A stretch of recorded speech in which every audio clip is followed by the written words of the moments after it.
अल्लाह का जिक्र करो, इस कदर अल्लाह का नाम लो, इस शिद्दत से अल्लाह का नाम पुकारो कि लोग कहीं इतने पागल हो गया है।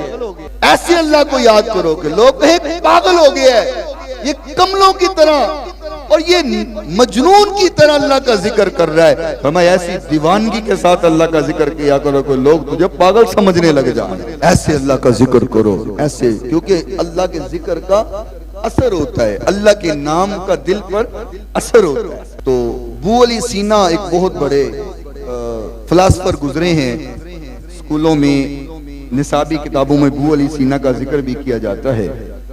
तो वो बैठे थे उस मजलिस के अंदर, तो फिलासफर अपनी फलसफाना नजर से देखता है, उस अकल से तोलता है। वो कहने लगा मैं नहीं मानता। अबू अली सीना फरमाने लगे शेख शिबली से कि मैं नहीं मानता कि अल्लाह के नाम का असर दिल पर होता होगा। ठीक है, जिक्र करोगे, याद करोगे,